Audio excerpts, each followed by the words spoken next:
Israel और Iran के दरमियान जंग जो है वो 9वें रोज़ दाखिल हो गई है। मिसाइलों और ड्रोन का एक्सचेंज जारी है और ईरान की तरफ से बाकायदा तौर पर पहली मरतबा जो आदाद शुमार जारी किए गए हैं उसमें बताया गया है कि इन इसराइली हमलों में अब तक 400 से ज़ायद जो ईरानी हैं वो जहां बहक हो चुके हैं और 3000 जो हैं वो इस हवाले से ज़ख्मी हैं। दूसरी तरफ इस्तांबुल में OIC के वज़रा ख़ारजा का इजलास हो रहा है और इस इजलास में जो तुर्की के प्रेसिडेंट हैं उन्होंने भी खिताब किया है और इसराइल पर उन्होंने कड़ी तनकीद की है कि एक ऐसे मौके के ऊपर जब ईरान और अमेरिका के दरमियान मुज़ाकरात जारी थे और जब इस मसले का निगोशिएटेड सेटलमेंट हो सकता था तो उस वक्त इसराइल ने जानबूझकर इस सारे प्रोसेस को सेबोटाज करने के लिए ये कार्रवाई की और हमला किया। दूसरी तरफ ईरान के वज़ीर ख़ारजा वो भी शिरकत कर रहे हैं OIC के इस इजलास में और जो डिप्लोमेटिक एफर्ट्स हो रही हैं उसके लिए, और उन्होंने खबरदार किया है कि अगर अमेरिका ने इस जंग में बराह रास्त शिरकत की तो ये तमाम जो बाकी लोग हैं, मुमालिक हैं, उनके लिए बहुत ख़तरनाक होगा। और वो असल में शहबाज इशारा कर रहे हैं टूवर्ड्स, अभी तक तो क्योंकि ईरान और इस दरमियान बराह रास्त लड़ाई हो रही है और अगर अमेरिका भी इसमें शामिल होता है, हालांकि ईरान ये कहता है कि इस सारे जो लड़ाई में जो सपोर्ट है वो अमेरिका की मिल रही है इसराइल को, लेकिन अभी तक ईरान ने जो अमेरिकी इंटरेस्ट है रीजन के अंदर उनको निशाना नहीं बनाया। लेकिन अगर अमेरिका बराह रास्त उसमें शामिल होता है तो फिर ईरान जो है, जो उनके रीजन के अंदर एसेट्स हैं गल्फ के अंदर, उनको वो निशाना बनाएंगे। तो शायद जो ईरान के वज़ीर ख़ारजा हैं वो उसकी तरफ इशारा कर रहे हैं और ख़बरदार कर रहे हैं अमेरिका को, और ना सिर्फ अमेरिका को बल्कि गल्फ के बाकी कंट्रीज़ हैं कि अगर वो इस जंग में शामिल हुए तो उसके कॉन्सिक्वेंसेस फिर सारों को बर्दाश्त करना पड़ेगा। कामरान, लगता तो ऐसे कि दोनों ममालिक जो हैं इसराइल और ईरान वो लंबी जंग की तैयारी कर रहे हैं और जो शायद इसराइल का ख्याल था कि जो इनिशियल उसकी स्ट्राइक्स थी जो काफ़ी ज़्यादा डैमेजिंग थी ईरान के लिए, उसके बाद ईरान उस तरीके से रिस्पॉन्ड नहीं करेगा, वो उनका अंदाज़ा गलत साबित हुआ है। वो जितना भी डैमेज कर सकते हैं वो अभी भी कर रहे हैं, बावजूद इसके कि उनके जो एयर डिफेंस सिस्टम है ईरान का वो काफ़ी कमज़ोर है। सवाल यहाँ पे ये पैदा होता है कि अमेरिका जो है वो जंग का हिस्सा डायरेक्टली है भी नहीं और है भी, क्योंकि जो अमेरिकन प्रेसिडेंट की तरफ से जो स्टेटमेंट्स आ रही हैं वो तो थ्रेटनिंग स्टेटमेंट्स आ रही हैं कि जी अगर ऐसा नहीं हुआ तो 2 हफ्ते में हम भी फिर जो है वो जंग का हिस्सा बन सकते हैं। तो आप क्या समझते हैं कि जो अमेरिका की पोजीशन है वो न्यूट्रल पोजीशन है या वो क्लियरली अब इसराइल की साइड पर खड़ा हुआ है? देखिए, न्यूट्रल तो उनकी पोजीशन बिल्कुल नहीं है, वो क्लियरली इसराइल की साइड पर खड़े हुए हैं और जो अमेरिकी सदर ट्रंप हैं उन्होंने इससे पहले भी स्टेटमेंट्स दिए कि ये बड़े एक्सेलेंट उन्होंने अटैक्स किए हैं। इनफैक्ट इसके ऊपर भी बहुत ज़्यादा डिबेट हो रही थी क्योंकि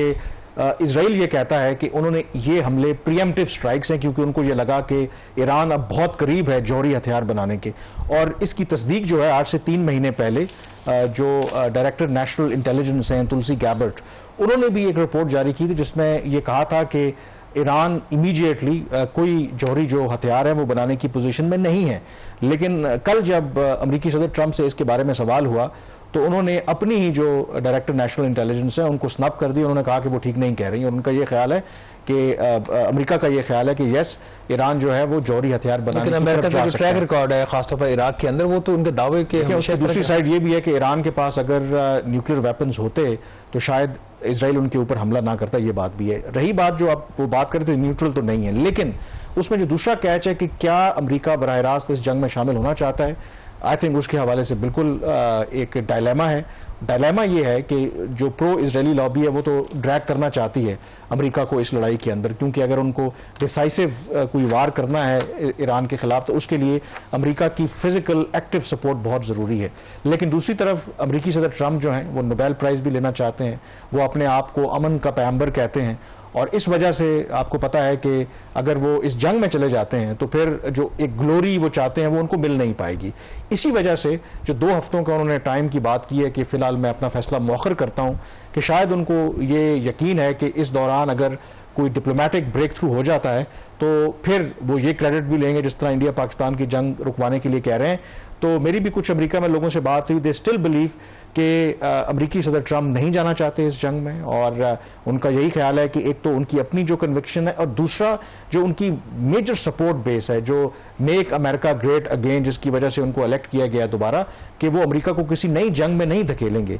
तो अगर वो ये इजराइल के साथ मिलकर ईरान के खिलाफ कार्रवाई करते हैं तो वो जो सपोर्ट बेस है उनकी वो भी खत्म हो जाएगी, और जो अपने आप को वो पीस मेकर कहते हैं वो भी मामला खराब हो जाएगा। बाय ऑल मींस ये उनकी सेकंड टर्म जो है कि वो लास्ट टर्म है, तो शायद उनको सपोर्ट बेस का उतना ख्याल ना हो। नहीं, बट वो ग्लोरी तो बनाना चाहते हैं ना उनका, जो अभी तक अगर आप देखें कि उनको जो इस वक्त सबसे ज़्यादा शौक है ना, जिसकी वजह से आई थिंक पाकिस्तान ने जो रात गए एक फ़ैसला लिया है, रेकमेंड किया है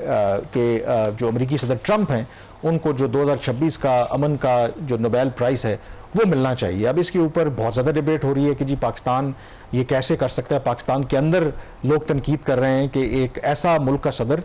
जो इसराइल को सपोर्ट करता है, जो जेनोसाइड कमिट कर रहा है गजा के अंदर, जिसने ईरान के खिलाफ हमले किए, तो हम आखिर उसको क्यों सपोर्ट कर रहे हैं। अब इसके बारे में ये क्वेश्चन तो सारे ठीक है, सवाल तो बनते हैं, लेकिन अगेन प्रॉब्लम वही आ जाती है कि जब सिफारतकारी की बात हो ना, तो उसमें फिर अगर आप जज्बात को साथ रखेंगे तो फिर तो आप कहेंगे कि हाँ ये बात तो ठीक है।